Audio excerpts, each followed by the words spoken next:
the best academy. Hi everyone, welcome to Harish academy. ఈరోజు current అఫైర్స్లో భాగంగా each and every టాపిక్ని మనము డీటెయిల్గా డిస్కస్ చేసుకుందాం. ఇవాళ మనం ఫస్ట్ టాపిక్ ఆర్టిఫిషియల్ ఇంటెలిజెన్స్, కృత్రిమ మేధస్సుకు సంబంధించిన ఒక విప్లవాత్మకమైన సంఘటన. సౌదీ అరేబియా ప్రపంచంలోనే మొట్టమొదటి ఏఐ ఆర్టిఫిషియల్ ఇంటెలిజెన్స్ డాక్టర్ క్లినిక్ని ప్రారంభించింది. మనం ప్రీవియస్ క్లాసెస్లో డిస్కస్ చేసుకున్నాం ఏఐకి సంబంధించిన లేటెస్ట్ ఇన్నోవేషన్స్. ఇటీవలే ప్రపంచంలోనే మొట్టమొదటి ఏఐ ఆధారిత గోల్డ్ మెల్టింగ్ ఏటీఎంను గోల్డ్ సిక్కా అనే ఆర్గనైజేషన్ హైదరాబాద్లో ప్రారంభించిందని తెలుసుకున్నాం. సో అబ్జర్వ్ చేస్తే వరుసగా ఏఐ రిలేటెడ్ ఈవెంట్స్ ఎక్కువగా వస్తూ ఉన్నాయి. ఎగ్జామ్ పాయింట్ ఆఫ్ వ్యూలో చాలా ముఖ్యం. సో ఇప్పుడు ఇది ప్రపంచంలోనే మొట్టమొదటి ఏఐ డాక్టర్ క్లినిక్. దీని పేరు వచ్చేసి, ఈ ఏఐ డాక్టర్ పేరు డాక్టర్ హువా. మరి ఇది వైద్యం వచ్చేసి ఎలా చేస్తుందంటే, ఎవరైతే పేషెంట్స్ హాస్పిటల్కి వస్తారో అక్కడ ఆ పేషెంట్స్ వాళ్ళు ఏ బాధలతో, లైక్ ఏ ఆరోగ్య సమస్యలతో బాధపడతా ఉన్నారో ఆ సమస్యలన్నింటినీ కూడా ఒక ట్యాబ్ రూపంలో వీళ్ళు ఇన్ఫర్మేషన్ ఇవ్వాల్సి ఉంటుంది ఒక కంప్యూటర్లో. వాళ్ళ సమస్యల్ని కనుక ఆ కంప్యూటర్లో పొందుపరిస్తే మానవుల సహాయంతో ఈ ఏఐ డాక్టర్ హువా వచ్చేసి ఆ పేషెంట్కి సంబంధించిన సిమ్టమ్స్ని, లక్షణాలని పరిశీలించి ఆ ఇమేజెస్ని, ఆ డేటాని పరిశీలించి ఒక మెడికల్ ట్రీట్మెంట్ ప్లాన్ని, ఒక చికిత్సా విధానాన్ని సూచిస్తుందన్నమాట. దాన్ని మన డాక్టర్స్ ఎవరైతే మానవులు ఉంటారో వాళ్ళు దాన్ని పరీక్షించి దానిపైన సైన్ చేసి ఆమోదం తెలుపుతారు. ఇది డాక్టర్ హువా పనిచేసే తీరు. మరి దీన్ని ఏర్పాటు చేసిన వాళ్ళు చైనాకు చెందిన మెడికల్ టెక్నాలజీ కంపెనీ సైనై ఏఐ అనే కంపెనీ, సౌదీ అరేబియాకు చెందిన అల్మూసా హెల్త్ గ్రూప్తో కలిసి దీన్ని పైలట్ ప్రాజెక్టులో భాగంగా ప్రయోగాత్మకంగా ప్రారంభించారు. ఇక ఏఐ రిలేటెడ్ అదర్ ఇన్నోవేషన్స్ కూడా స్టాటిక్ పాయింట్ ఆఫ్ వ్యూలో మనం తెలుసుకోవాలి. భారతదేశపు first artificial intelligence teacher robot వచ్చేసి ఐరిస్. గుర్తుపెట్టుకోండి, Iris India's first AI teacher robot. ఇవి అన్ని స్టాటిక్, గతంలో రిపీట్ అయినవి. ఇక Sophia world's first AI humanoid robot. ప్రపంచంలోనే మొట్టమొదటి కృత్రిమ మేధస్సు ఆధారిత హ్యూమనాయిడ్ రోబోట్ సోఫియా అని చెప్పవచ్చు. ఇంకొక విషయం ఏంటంటే, ఈ సోఫియా హ్యూమనాయిడ్ రోబోట్కి సౌదీ అరేబియా పౌరసత్వం ఇచ్చింది, లీగల్ సిటిజన్షిప్. ఆ లీగల్ సిటిజన్షిప్ ఇచ్చిన తొలి కంట్రీ కూడా సౌదీ అరేబియా సోఫియాకి. సో ఇక్కడ ఆ పాయింట్ని మనం లింక్ చేసుకోవాలి. ఇక అలానే ప్రపంచంలోనే మొట్టమొదటి artificial intelligence news anchor China వాళ్ళు లాంచ్ చేశారు. దాని పేరు క్యూ హావో. ఇక ఇండియా టుడే గ్రూప్ వాళ్ళు ఒక ఈవెంట్లో ఈ ఆర్టిఫిషియల్ ఇంటెలిజెన్స్ ఆధారిత పాప్ సింగర్స్ని కూడా వాళ్ళు లాంచ్ చేశారు. ఆ ఏఐ పాప్ సింగర్స్ పేర్లు వచ్చేసి ఐషన్ రూ. ఇక అలానే ప్రపంచంలోనే మొట్టమొదటి artificial intelligence humanoid robo CEO, chief executive officer, ఒక కంపెనీకి ఏఐ సిఈఓ వచ్చేసి మైకా. గుర్తుపెట్టుకోండి, మైకా. ఇది పోలాండ్కు చెందిన కంపెనీ అపాయింట్ చేసింది. ఇవి ఏఐకి సంబంధించిన information. Next one, institutions, academic ఇన్స్టిట్యూషన్స్కి సంబంధించి Indian institute of foreign trade తొలి ఓవర్సీస్ క్యాంపస్ని దుబాయ్లో ఏర్పాటు చేయబోతా ఉంది. అబ్జర్వ్ చేస్తే నేషనల్ ఎడ్యుకేషన్ పాలసీ, ఇండియాలో నేషనల్ ఎడ్యుకేషన్ పాలసీ 2020, దీంట్లో ఒక మెయిన్ ఆబ్జెక్టివ్ ఉంటుంది, ఒక ప్రాథమిక ఉద్దేశం. ఈ ప్రాథమిక ఉద్దేశం ఏంటంటే, ఈ ఎన్ఈపీ ఏం చెప్తుంది అంటే, మన అకాడమిక్ సంస్థలు, మన విద్యా సంస్థలు విదేశాల్లో కూడా ఓవర్సీస్ క్యాంపస్లు ఏర్పాటు చేయాలి. తద్వారా ఆ కోర్సులని విదేశాల్లో చదువుతా ఉన్న విద్యార్థులకు అందించడం ద్వారా మన యొక్క ప్రతిష్ట, గ్లోరీ అనేది పెరుగుతుందని చెప్పేసి నేషనల్ ఎడ్యుకేషన్ పాలసీ చెప్తుంది. అందులో భాగంగానే ఇప్పుడు Indian institute of foreign Trade, ఇది Ministry of Commerce and Industry కింద ఉంటుంది. ఇది న్యూఢిల్లీలో హెడ్ క్వార్టర్స్, న్యూఢిల్లీ. ఇప్పుడు ఇది తన తొలి ఓవర్సీస్ క్యాంపస్ని యుఏఈ దేశంలోని దుబాయ్లో ఏర్పాటు చేసింది, దుబాయ్. ఇక ఈ కోర్సు ద్వారా, ఈ క్యాంపస్ ద్వారా వీళ్ళు ఎంబీఏ ప్రోగ్రామ్స్ అటువంటివన్నీ కూడా అందించబోతూ ఉన్నారు. ఇక ప్రీవియస్ క్లాసెస్లో మనం చెప్పుకున్నట్టు భారతదేశంలో ఫస్ట్ ఐఐటి ఓవర్సీస్ క్యాంపస్ వచ్చేసి 2023లో ఐఐటి మద్రాస్ వాళ్ళు 2023లో ఐఐటి మద్రాసు టాంజానియా దేశంలోని జంజీబార్లో ఏర్పాటు చేసింది. ఇది India's first ever campus of IIT అని చెప్పవచ్చు. ఆ తర్వాత ఇటీవలే ఐఐటి ఢిల్లీ యుఏఈ దేశంలోని అబుదాబిలో కూడా ఒక క్యాంపస్ను ఏర్పాటు చేయబోతోందని చెప్పేసి తెలుసుకున్నాం. ఇవి ఇలాంటి ఇన్స్టిట్యూషన్స్ గురించి ఐడియా ఉండాలి. ఇక next one again IIT Bombay జపాన్లో తన తొలి గ్లోబల్ క్యాంపస్ని ప్రారంభించబోతా ఉంది. ఇప్పుడు ఏ విధంగా అయితే ఐఐటి మద్రాస్, ఐఐటి ఢిల్లీ గురించి డిస్కస్ చేసుకున్నామో, ఇప్పుడు ఐఐటి బాంబే జపాన్లోని తొహుకు విశ్వవిద్యాలయంతో కలిసి తొలి గ్లోబల్ క్యాంపస్ని ఏర్పాటు చేయబోతూ ఉన్నారు. ఈ క్యాంపస్ ద్వారా various under graduation, post graduation కోర్స్ని అందించబోతూ ఉన్నారు. ఇక ఐఐటీస్ అబ్జర్వ్ చేస్తే ఇటీవల ఐఐటి రూర్కే కూడా నిన్న వార్తల్లో నిలిచింది. ఐఐటి రూర్కే ముఖ్యంగా టర్కీ దేశంతో మనకి వివాదం మొదలైన తర్వాత ఐఐటి రూర్కే తుర్కీ దేశానికి చెందిన ఐనోన్ యూనివర్సిటీతో ఎడ్యుకేషన్ ఎంఓయూని క్యాన్సిల్ చేసుకునింది. ఇక ఢిల్లీకి చెందిన జేఎన్యూ యూనివర్సిటీ కూడా తుర్కీ ఐనో యూనివర్సిటీతో క్యాన్సిల్ చేసుకునింది ఎంఓయూ అని చెప్పేసి డిస్కస్ చేసుకున్నాం. ఇవి వేరియస్ ఇన్స్టిట్యూషన్స్కి సంబంధించిన information. Next one international relations. India బంగ్లాదేశ్కి సంబంధించి ట్రేడ్ టెన్షన్స్ ఎక్కువ అవుతూ ఉన్నాయి, వాణిజ్య వివాదాలు. బంగ్లాదేశ్ గత నెల ఒక ఆంక్షలు విధించింది భారతదేశానికి సంబంధించిన ప్రోడక్ట్స్ పైన, ఎక్స్పోర్ట్స్ పైన. ఇండియా నుంచి ఈశాన్య రాష్ట్రాల ద్వారా బంగ్లాదేశ్కు వెళ్తూ ఉన్న ఎగుమతులపైన బంగ్లాదేశ్ ఆంక్షలు విధించింది. వాటిని రానివ్వకూడదు. ముఖ్యంగా ఈ మేఘాలయ, అస్సాం, త్రిపుర, మిజోరం రాష్ట్రాల ద్వారా వస్తూ ఉన్న ప్రోడక్ట్స్ పైన ఆంక్షలు విధించింది. ఇప్పుడు భారతదేశం కూడా బంగ్లాదేశ్తో బార్డర్ షేర్ చేసుకుంటా ఉన్న ఇండియన్ రాష్ట్రాల నుంచి వచ్చే ప్రోడక్ట్స్ పైన వాటిని రానివ్వకూడదని చెప్పేసి మనం డెసిషన్ తీసుకున్నాం. సో ఇక్కడ మనం తెలుసుకోవాల్సింది, బంగ్లాదేశ్తో మనకి జియోగ్రఫీ పాయింట్ ఆఫ్ వ్యూలో బంగ్లాదేశ్తో బార్డర్ షేర్ చేసుకుంటా ఉన్న ఇండియన్ స్టేట్స్ వచ్చేసి ఇక్కడ అబ్జర్వ్ చేస్తే మ్యాప్లో వెస్ట్ బెంగాల్, అస్సాం, మేఘాలయ, త్రిపుర, మిజోరం 5 రాష్ట్రాలు బార్డర్ని షేర్ చేసుకుంటాయి. ఇండియా బంగ్లాదేశ్తో 4096.7 కిలోమీటర్ల బార్డర్ని షేర్ చేసుకుంటా ఉంది. ఇప్పుడు అయితే ఇక్కడ మనం బ్యాన్ చేసింది కేవలం ల్యాండ్ రూట్స్ ద్వారా, ఈ రోడ్డు మార్గాల ద్వారా వచ్చే ప్రోడక్ట్స్ని మనము బ్యాన్ చేస్తూ ఉన్నాం. ముఖ్యంగా బంగ్లాదేశ్కు చెందిన readymade clothes, processed foods like bakery products, snacks, chips, carbonated drinks, పత్తి, నూలు వ్యర్థాలు, ప్లాస్టిక్ ఇవన్నీ కూడా ఈ రాష్ట్రాల గుండా భారతదేశంలోకి ఎంటర్ అవ్వడానికి వీల్లేదు. ఇక నుంచి ఇవి భారతదేశంలోకి ఎంటర్ కావాలంటే ఇక నుంచి వీళ్ళు కోల్కతా పోర్ట్ ద్వారా రావాలి, లేదంటే ఇలా తిరుక్కొని వచ్చి ముంబైలోని జవహర్ లాల్ నెహ్రూ నావశేవ పోర్ట్ ద్వారా భారతదేశంలోకి ఎంటర్ అవ్వాలని చెప్పేసి ఇండియన్ గవర్నమెంట్ డిసైడ్ చేసింది. లాస్ట్ మంతే బంగ్లాదేశ్ ఇండియాకి చెందిన ఇండియన్ యార్న్ అంటే నూలు పైన వాళ్ళు బ్యాన్ వేశారు. ఇది ఈ ఆంక్షలకు సంబంధించి. అయితే ఈ ఆంక్షలు, ఈ శాంక్షన్స్ అనేవి బంగ్లాదేశ్ నుంచి దిగుమతి చేసుకునే చేపలు, లిక్విఫైడ్ పెట్రోలియం గ్యాసు, వనస్పతి, క్రష్డ్ స్టోన్స్ అంటే కంకర వాటికి వర్తించదు అని చెప్పేసి చెప్పింది. అలానే బంగ్లాదేశ్ నుంచి ఫర్ ఎగ్జాంపుల్ నేపాల్కి ఏమైనా ప్రోడక్ట్స్ వీళ్ళు ఎగుమతి చేస్తూ ఉన్నారనుకోండి, బంగ్లాదేశ్ ఇండియాలోని రాష్ట్రాల ద్వారా నేపాల్కి లేదంటే భూటాన్కి ఎక్స్పోర్ట్ చేస్తూ ఉందనుకో, అటువంటి ప్రోడక్ట్స్ని మాత్రం మన వాళ్ళు రానివ్వకుండా రాణిస్తారు. కేవలం ఇండియా బంగ్లాదేశ్కి సంబంధించిన ప్రోడక్ట్స్ పైనే ఈ ఆంక్షలు. ఇక బంగ్లాదేశ్ విషయానికి వస్తే, బంగ్లాదేశ్ భారతదేశానికి సౌత్ ఏషియాలో అతిపెద్ద trading partner. Bangladesh is India's largest trading partner in South Asia, దక్షిణేషియా ప్రాంతం ఇది. నెక్స్ట్ వన్, గాజాపై ఇజ్రాయెల్ భారీ ఆపరేషన్. మనం డిస్కస్ చేసుకున్నాం గిడియన్ చారియట్స్ పేరుతో, గిడియన్ చారియట్స్ ఆపరేషన్.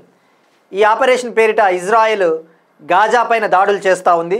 దీని ముఖ్య ఉద్దేశము ముఖ్యంగా గాజాని ఆక్యుపై చేసిన హమాస్ తీవ్రవాద వర్గం నుంచి, హమాస్ తీవ్రవాద వర్గాన్ని అక్కడి నుంచి వెళ్ళగొట్టాలి, హమాస్ తీవ్రవాద వర్గ చేతుల్లో ఉన్న బందీలను విడిపించాలి, అలానే ఆ ప్యాలస్తీనియన్లను, ఆ గాజాలో నివసిస్తూ ఉన్న ప్యాలస్తీనియన్లను దక్షిణ గాజాకు పరిమితం చేయాలి, సదరన్ గాజాకు పరిమితం చేయాలని చెప్పేసి టార్గెట్స్ పెట్టుకున్నారు.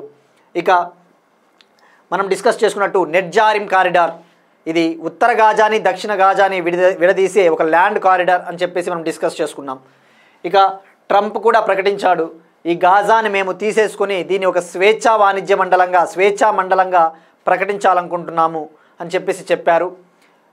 ఇక మైక్రోసాఫ్ట్ కూడా ఇటీవల ఒప్పుకొనింది, ఈ యుద్ధంలో ఇజ్రాయెల్కి మేము సహాయం చేశాము, ఏఐ ఆర్టిఫిషియల్ ఇంటెలిజెన్స్ బేస్డ్ ఇన్ఫర్మేషన్ని సమాచారాన్ని సహాయాన్ని అందించామని చెప్పేసి మైక్రోసాఫ్ట్ సంస్థ కూడా చెప్పింది.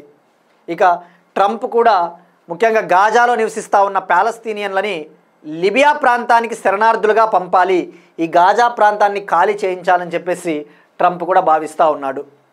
మీరు అబ్జర్వ్ చేస్తే యాక్చువల్లీ లిబియా అనేది 2014లో మొహమ్మద్ గడాఫీ ప్రభుత్వం కూలిపోయినప్పటి నుంచి కూడా లిబియాలో సంక్షోభం ఎక్కువ ఏర్పాటైంది. అప్పటి నుంచి చెప్తా ఉన్నారు అమెరికా వాళ్ళు, లిబియాకి మనం వెళ్ళకూడదు, అమెరికా పౌరులు వెళ్తే అక్కడ భద్రతా సమస్యలు ఎదుర్కొంటా ఉన్నారు అని చెప్పేసి చెప్తా ఉంది. కానీ ట్రంప్ మాత్రం ఇప్పుడు లిబియాకి పాలస్తీనియన్లని శరణార్థులుగా పంపించాలనే ఒక ఆలోచనలో ఉన్నాడు. Next one, India Pakistan tensions మధ్య సింధు జలాల ఒప్పందం మళ్ళీ వార్తల్లో నిలిచింది. భారతదేశము సింధు జలాల ఒప్పందం ఇండస్ వాటర్ ట్రీటీ అమలుని ఆపేసిన తర్వాత ఆ వాటర్ని ముఖ్యంగా చీనాబ్ రివర్ వాటర్ని ఎక్కువగా మనం యూటిలైజ్ చేసుకోవాలి, వినియోగించుకోవాలని చెప్పేసి అనుకుంటా ఉన్నాము. దానికి సంబంధించి ఇటీవల చీనాబ్ రివర్ పైన ఉన్న బగ్లీహర్ డ్యామ్ నుంచి నీళ్లను కూడా పాకిస్తాన్కి ఆపేసి మనం ఒక నిర్ణయం తీసుకున్నాం.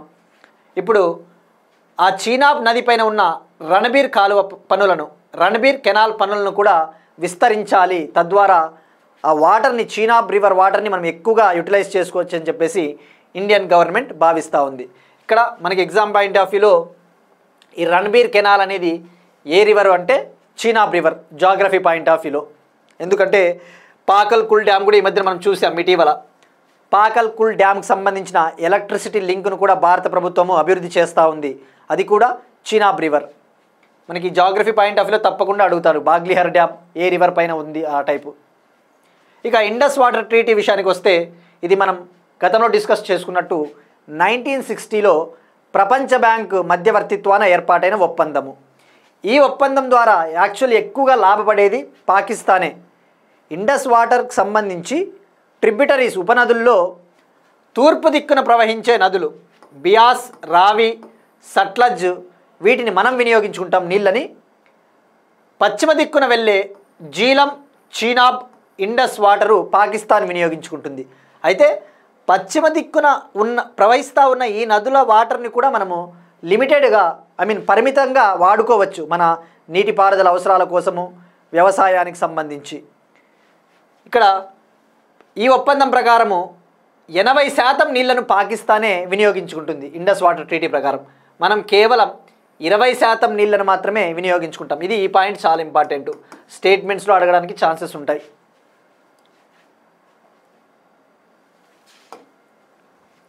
నెక్స్ట్ వన్, అగైన్ ఇండియా పాకిస్తాన్కి సంబంధించి ఇండియన్ గవర్నమెంటు ఉగ్రవాదాన్ని ప్రోత్సహిస్తూ ఉన్న పాకిస్తాన్ని అంతర్జాతీయంగా ఒంటరి చేయాలి. సో ఎందుకంటే మనం ఎంత మిలిటరీగా దాడి చేసినా కూడా వీళ్ళు వినటం లేదు, వీళ్ళకి దౌత్యపరంగా డిప్లొమాటిక్ పరంగా వీళ్ళని ఐసోలేట్ చేయాలి, వీళ్ళకి ఎటువంటి ఇంటర్నేషనల్ ఫండింగ్ రాకుండా చేయాలన్న ఎఫర్ట్స్లో భాగంగా ఇండియన్ గవర్నమెంటు 7 సభ్యులతో కూడిన 7 బృందాలను ఏర్పాటు చేసింది. 7 సారథులుగా కలిగిన 7 బృందాలను ఏర్పాటు చేసింది. ఆ 7 బృందాలకి ఈ 7 మంది అధ్యక్షత వహిస్తారు. ఈ 7 బృందాలు ఏం చేస్తాయంటే ఒక్కో బృందము 4 లేదా 5 దేశాల్లో పర్యటించి పాకిస్తాన్ ఏ విధంగా ఉగ్రవాదాన్ని ప్రోత్సహిస్తూ ఉంది అని చెప్పేసి వివరించబోతూ ఉన్నారు. ఆ 7 బృందాలు మనకి దానికి ఎవరు సారథ్యం వహించబోతా ఉన్నారో ఐడియా ఉండాలి. అందులో ఒకరు కాంగ్రెస్ నుంచి శశి థరూర్ని సెలెక్ట్ చేశారు. బీజేపీకి చెందిన రవిశంకర్ ప్రసాద్ ఒక టీంలో ఉంటాడు సభ్యుడిగా, సారథిగా. మళ్ళీ బీజేపీకి సంబంధించిన అధికార ఎన్డీఏ కూటమిలో జేడీయూ సంజయ్ కుమార్ జా, బీజేపీకి చెందిన బైజయంత్ పండా, డిఎంకే పార్టీకి చెందిన కనిమొజీ, నేషనల్ కాన్ఫరెన్స్ పార్టీకి చెందిన సుప్రియా సూలే, శివసేనకు చెందిన ఏక్నాథ్ షిండే గారు. 7 మంది సారథ్యం వహించబోతూ ఉన్నారు. ఇక ఆల్రెడీ మనం ట్రై చేస్తూ ఉన్నాము. యుఎన్ఎస్సి 1267 శాంక్షన్స్ కమిటీలో లష్కరే తైబాకు చెందిన అనుబంధ సంస్థ ద రెసిస్టెన్స్ ఫ్రంట్ టీఆర్ఎఫ్ని ఉగ్రవాద సంస్థగా ప్రకటించాలని చెప్పేసి కూడా డిస్కస్ చేసుకున్నాం. ఇప్పుడు ఒక క్వశ్చన్ చూద్దాం. అక్రమ వలసదారులను గుర్తించడానికి సిబిపి హోమ్ యాప్ను అభివృద్ధి చేసిన దేశం ఏది? Option 1 UK, 2 USA, 3 India, 4 Singapore. మనం డిస్కస్ చేసుకున్నాం. వలసదారులు తమంతట తాము సొంతంగా వాళ్ళ దేశాలకు వెళ్ళిపోవాలనుకుంటే ఈ యాప్ ద్వారా రిజిస్టర్ చేసుకుంటే వాళ్ళకి ఆర్థిక సహకారం కూడా ఇస్తామని చెప్పేసి ఒక దేశం ఇటీవల ప్రకటించింది. సో దానికి ట్రై చేయండి ఆన్సర్. ఇక నిన్న అడిగిన క్వశ్చన్స్ వచ్చేసి మనము ఇటీవల Indo Tibetan border police force తొలిసారిగా ప్రపంచంలో మౌంట్ మకాలు అనే ఒక పర్వతం ఉంది. ఆ మౌంట్ మకాలు పర్వతాన్ని అధిరోహించారు. అది ప్రపంచంలో ఎన్నవ ఎత్తైన పర్వతం అంటే ఆన్సర్ అది world's 5th highest mountain peak, నేపాల్లో ఉంది. Nepal. Next one, national manuscripts mission. ఇండియాలో ఉన్న మనుస్క్రిప్ట్స్ అంటే మన సాంస్కృతిక వారసత్వ సంపద, ఫర్ ఎగ్జాంపుల్ తాళపత్ర గ్రంథాలు, అటువంటి కల్చరల్ హెరిటేజ్ని వాటిని సంరక్షించడానికి, ప్రిజర్వ్ చేయడానికి ఇండియన్ గవర్నమెంటు నేషనల్ మనుస్క్రిప్ట్ మిషన్ని 2003 సంవత్సరంలో లాంచ్ చేసింది. మినిస్ట్రీ ఆఫ్ కల్చర్ 2003 సంవత్సరంలో as part of Indira Gandhi national centre for arts దీంట్లో భాగంగా జాతీయ మనుస్క్రిప్ట్ మిషన్ని లాంచ్ చేసింది 2003 సంవత్సరంలో. అయితే దీన్ని పేరు మార్చారు. ఇప్పుడు దీని పేరు వచ్చేసి జ్ఞాన భారతం మిషన్. జ్ఞాన భారతం మిషన్. ఈ జ్ఞాన భారతం మిషన్ని ప్రధానమంత్రి నరేంద్ర మోడీ గారు జూన్ 9న ప్రారంభించబోతూ ఉన్నారు. ఇక్కడ మనం ఈ కాంటెక్స్ట్లో తెలుసుకోవాల్సింది ఈ జ్ఞాన భారతం మిషన్ ఏం చేయబోతూ ఉంది. దీని ముఖ్య ఉద్దేశము భారతదేశంలో ఉన్న మనుస్క్రిప్ట్స్, తాళపత్ర గ్రంథాలు అటువంటి వాటిని సుమారు 1 కోటికి పైగా మనుస్క్రిప్ట్లని సర్వే చేస్తుంది, డాక్యుమెంట్ చేసి వాటిని డాక్యుమెంటేషన్ చేసి డిజిటల్గా పొందుపరుస్తారు. డిజిటల్గా భద్రపరచడం ద్వారా భవిష్యత్ తరాలకు మనకు ఎప్పుడైనా కూడా దాంట్లో ఉన్న ఇన్ఫర్మేషన్ని మనం పొందవచ్చు ఆన్లైన్లో. ఇది ఇప్పటి వరకు సుమారుగా 52 లక్షల మనుస్క్రిప్ట్లని డిజిటైజ్ చేసిందట ఇప్పటి వరకు. ఇక దీన్ని రీవ్యాంప్డ్ వర్షన్ను యాక్చువల్లీ అంటే దీన్ని రీవ్యాంప్డ్ వర్షన్ అంటే దీన్ని ఆధునీకరించిన వర్షన్ని 2025-26 యూనియన్ బడ్జెట్లో లాంచ్ చేశారు. దీన్ని మోడర్నైజ్ చేసి, గుర్తుపెట్టుకోండి, యూనియన్ బడ్జెట్ 25-26లో లాంచ్ చేశారు. ఇది యాక్చువల్లీ సెంట్రల్ సెక్టార్ స్కీమ్ అంటే కేంద్ర ప్రభుత్వ పథకం. ఇది 2024 నుంచి 2031 వరకు అమల్లో ఉంటుంది. దీనికోసం కేటాయించిన బడ్జెట్ సుమారుగా 482.85 crore. 482.85 crore. ఇది మనకి జ్ఞాన భారతం మిషన్కి సంబంధించి. ఇక జూన్ నెల అంటే చాలా ప్రాముఖ్యత అంతర్జాతీయంగా కూడా, ఎందుకంటే జూన్ నెలలోనే మనము అంతర్జాతీయ యోగా దినోత్సవాన్ని సెలబ్రేట్ చేసుకుంటాం. జూన్ 21. ఈ సంవత్సరం జరగబోతా ఉన్నది 11వ అంతర్జాతీయ యోగా దినోత్సవం. దీనిని ఆంధ్రప్రదేశ్లోని విశాఖపట్నంలో నిర్వహించబోతూ ఉన్నారు. దీనికి ప్రధానమంత్రి నరేంద్ర మోడీ గారు కూడా అటెండ్ అవుతూ ఉన్నారు. సో అది గుర్తుపెట్టుకోండి. నెక్స్ట్ వన్, ఆయిల్ డిమాండ్కి సంబంధించి భారతదేశపు చమురు డిమాండు పెరగబోతూ ఉంది. 2025 సంవత్సరంలో భారతదేశ చమురు డిమాండు 3.4% పెరుగుతుందని, ఇది చైనా కంటే రెట్టింపు అవుతుందని చెప్పేసి OPEC, organization for the petroleum exporting countries, ఇవి ఏం చేస్తాయంటే ప్రపంచంలో పెట్రోలియంని ఎక్స్పోర్ట్ చేసే దేశాల కూటమి ఇది అంచనా వేసింది. దీని ప్రకారము భారతదేశపు ఆయిల్ డిమాండ్ 2024 సంవత్సరంలో ప్రెజెంట్ ఒక రోజుకి మనము 5.55 మిలియన్ బ్యారెల్స్ ఆఫ్ ఆయిల్ని మనము కన్జ్యూమ్ చేస్తూ ఉన్నాము. ఇది 2025 నాటికి ఒక రోజుకి 5.75 మిలియన్ బ్యారెల్స్ పర్ డేకి రీచ్ అవుతుంది. అంటే సుమారుగా 3.4% పెరగబోతా ఉంది అని చెప్పేసి చెప్తా ఉంది. ఇక 2026 విషయానికి వస్తే ఒక రోజుకి 5.99 మిలియన్ బ్యారెల్స్ని మనము కన్జ్యూమ్ చేయబోతా ఉన్నామని చెప్పేసి ఓపెక్ సంస్థ చెప్తా ఉంది. ఇక మనం తెలుసుకోవాల్సింది ఆయిల్ డిమాండ్ తీసుకుంటే మనము ప్రపంచవ్యాప్తంగా మన ఆయిల్ అవసరాలలో 85% ఆయిల్ అవసరాలని మనము దిగుమతుల ద్వారానే పొందుతూ ఉన్నాం, అంత డిపెండ్ అయి ఉన్నాం. ఇక ప్రపంచంలోనే లార్జెస్ట్ కన్జ్యూమర్ ఆఫ్ ఆయిల్, అత్యధికంగా ఆయిల్ని కన్జ్యూమ్ చేస్తూ ఉన్న దేశం వచ్చేసి యుఎస్ఏ, సెకండ్ చైనా, థర్డ్ ప్లేస్లో ఇండియా ఉంది. Third India.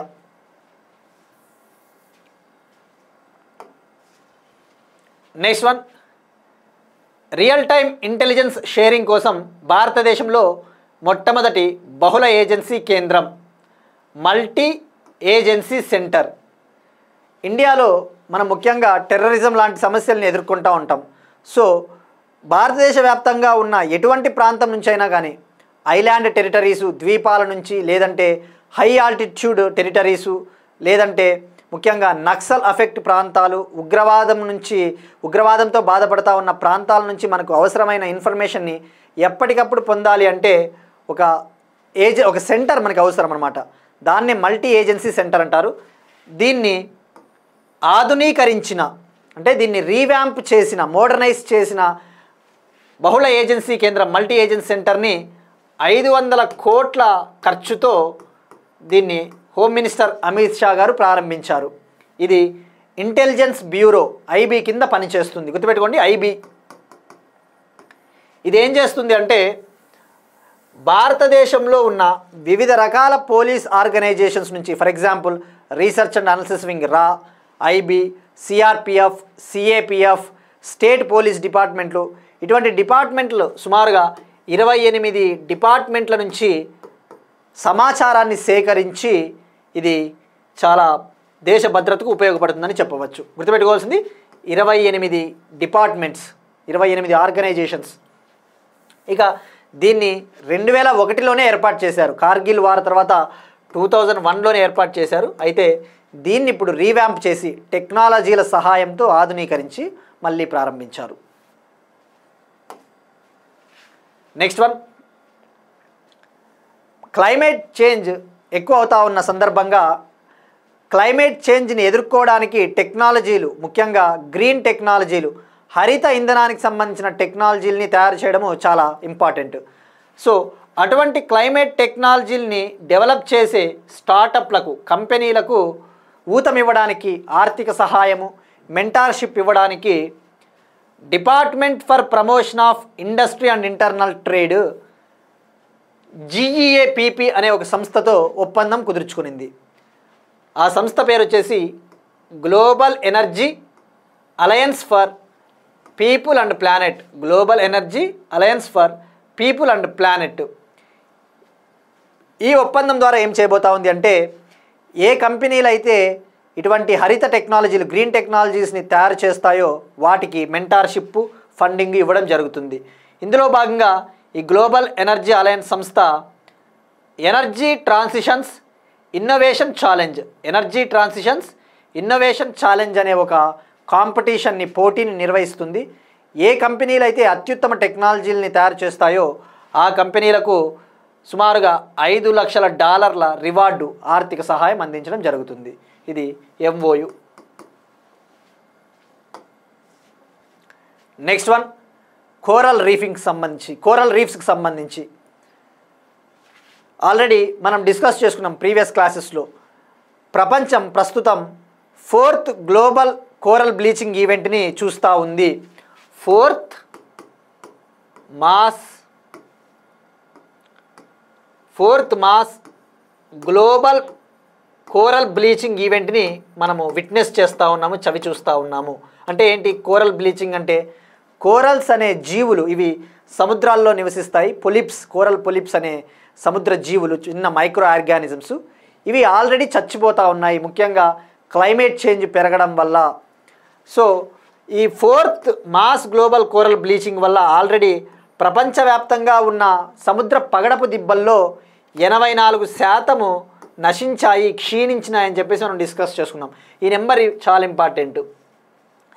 ఇది జరుగుతూ ఉంది, ఈవెంట్ జరుగుతూ ఉందని గుర్తించిన వాళ్ళు యుఎస్ఏకు చెందిన national ocean atmospheric and administration సంస్థ మరియు ఇంటర్నేషనల్ కోరల్ రీఫ్ ఇనిషియేటివ్ అనే అంతర్జాతీయ సంస్థతో కలిసి దీన్ని కనుగొన్నారు. ఇప్పుడు ఆ చచ్చిపోతూ ఉన్న క్షీణించిన కోరల్స్ని మళ్ళీ పునరుద్ధరించాలి, రీబిల్డ్ చేయాలి అంటే ఒక టెక్నాలజీ కావచ్చు, లేదంటే ఏదైనా ఒక పరిష్కారం అవసరం. ఆ పరిష్కారాన్ని యూనివర్సిటీ ఆఫ్ కాలిఫోర్నియా యూనివర్సిటీకి చెందిన శాస్త్రజ్ఞులు ఒక ఇంక్ని, ఒక జెల్ టైప్ మెటీరియల్ని తయారు చేశారు. దాన్ని ల్యాబ్లో అభివృద్ధి చేశారు. దాన్ని హెల్తీ ఆల్గే, అంటే ఆరోగ్యకరంగా ఉన్న ఆల్గే అంటే ఏంటి, నాచు పదార్థము ఉంటుంది కదా, ఆ పింక్ ఆల్గేతో తయారు చేసిన ఇంక్ని, జెల్ని వీళ్ళు తయారు చేశారు కొన్ని నానో పార్టికల్స్ ఉపయోగించి. ఇప్పుడు దాన్ని ఏం చేయబోతా ఉన్నారంటే దాని పేరు వచ్చేసి స్నాప్ఎక్స్. గుర్తుపెట్టుకోండి, ఇది చాలా ఇంపార్టెంట్. స్నాప్ఎక్స్. ఈ స్నాప్ఎక్స్ అనే జెల్ని ఏం చేయబోతా ఉన్నారు అంటే సముద్రాల్లో ఎక్కడైతే ఆ పగడపు దిబ్బల కోరల్ రీఫ్స్ నశించి ఉంటాయో వాటిపైన ఇంక్ని చల్లుతారు. ఆ చల్లినప్పుడు అది ఒక రకమైన కెమికల్ సిగ్నల్స్ని విడుదల చేస్తుంది. కెమికల్ సిగ్నల్స్ని విడుదల చేసినప్పుడు అది నియర్బై ఉన్న, చుట్టుపక్కల ఉన్న కోరల్స్ని అట్రాక్ట్ చేస్తుంది, కోరల్ లార్వాలని. ఆ లార్వేని అట్రాక్ట్ చేసి ఆ చనిపోయిన కోరల్ రీఫ్ దిబ్బలపైన మళ్ళీ ఇవి తిరిగి పునరుద్ధరింపబడతాయి అన్నమాట. ఇది స్నాప్ఎక్స్. గుర్తుపెట్టుకోవాల్సింది స్నాప్ఎక్స్. మనం ఇక్కడ ఫోకస్ చేయాల్సింది ఈ స్నాప్ఎక్స్. మనం చెప్పినట్టు 4th global coral mass bleaching event 84% affect అయ్యాయి. ఇటువంటి క్వశ్చన్స్ యూపీఎస్సీలో కూడా అడగడానికి చాలా ఛాన్సెస్ ఉంటాయి, స్టేట్మెంట్స్లో అడుగుతారు. నెక్స్ట్ వన్, ఇది రీసాట్ 1B మనం డిస్కస్ చేసుకున్నాం. రేడార్ ఇమేజింగ్ శాటిలైట్ లేదా ఎర్త్ అబ్జర్వేషన్ శాటిలైట్ 9ని ఇవాళ మే 18న లాంచ్ చేయబోతామని చెప్పేసి ప్రీవియస్ క్లాసెస్లో డిస్కస్ చేసుకున్నాం. ఇప్పుడు మరొకసారి మరికొన్ని అడిషనల్ పాయింట్స్తో ఇంకొకసారి రికాల్ చేసుకుందాం. ఇవాళ మార్నింగ్ దీన్ని PSLV C61ని లాంచ్ చేశారు, రీసాట్ 1B. అయితే దీనికి ఒక ప్రాముఖ్యత ఉంది. ఇది 63వ PSLV మిషన్. పేరుకేమో ఇక్కడ C61 ఉంది కదా అంటే మనం చాలామంది కన్ఫ్యూజ్ అవుతాం. ఇప్పటి వరకు 61 PSLV మిషన్లే లాంచ్ చేశామేమో అని చెప్పేసి చాలామంది కన్ఫ్యూజ్ అవ్వడానికి ఛాన్స్ ఉంటుంది. కానీ ఇది 63వది. 2 PSLV మిషన్స్ ఫెయిల్ అయ్యాయి చరిత్రలో. సో ఇది 63వ PSLV.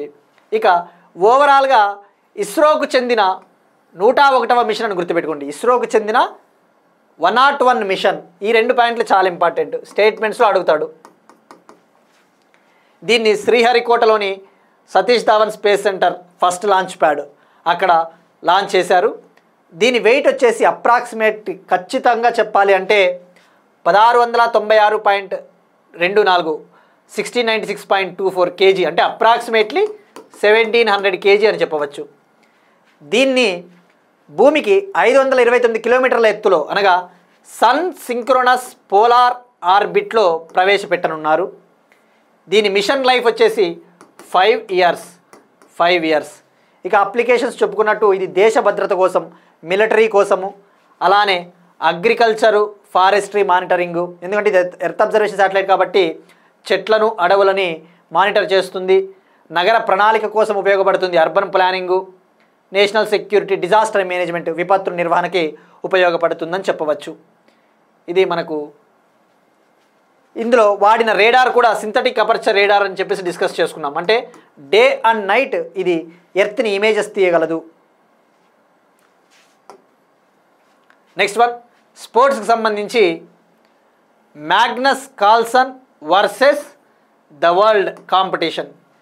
చెస్లో లాస్ట్ ఇయర్ యాక్చువల్లీ ఎవరు ఇక మేటి, ఎవరు వరల్డ్లోనే, ప్రపంచంలోనే అత్యుత్తమ చెస్ ప్లేయర్ అని చెప్పేసి తెలుసుకోవడానికి ఒక ఫ్రీ స్టైల్ చెస్ కాంపిటీషన్ నిర్వహించడం జరుగుతుంది. లాస్ట్ ఇయర్ విశ్వనాథన్ ఆనంద్, ఇండియాకు చెందిన Viswanathan Anand versus the world అనే కాంపిటీషన్ నిర్వహించారు. ఆ కాంపిటీషన్లో విశ్వనాథన్ ఆనంద్ గెలుపొందాడు. ఇప్పుడు ఈ సంవత్సరం ఏప్రిల్లో Magnus Carlsen versus the world పేరిట ఆన్లైన్ చెస్ కాంపిటీషన్ మొదలైంది.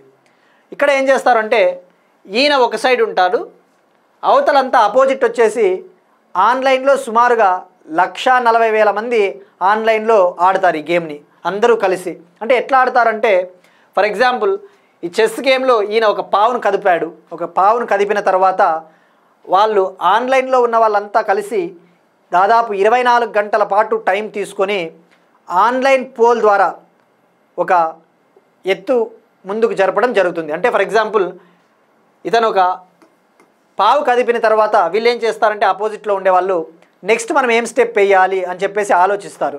దానికి 24 గంటల టైం ఉంటుంది. వాళ్ళు ఒక పోల్ పెడతారు, ఈ ఎత్తు అయితే బాగుంటుందని చెప్పేసి. ఓట్లు ఏ దానికైతే ఎక్కువ వస్తాయో ఆ ఎత్తుని వీళ్ళు జరుపుతారు. సో ప్రస్తుతం ఈ గేమ్ అనేది డ్రా దిశగా సాగుతూ ఉందని చెప్పేసి చెప్తా ఉన్నారు. ఇది free style chess variant. That's it, these are today's current affairs. మనం ఒకసారి క్విక్గా రీక్యాప్ చూద్దాం.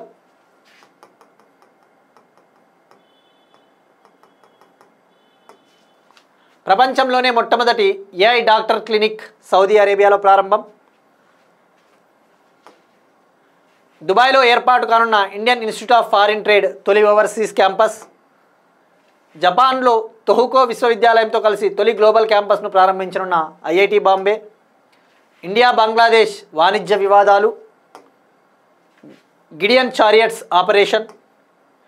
సింధు జలాల కోసం రణబీర్ కాలువ విస్తరణ.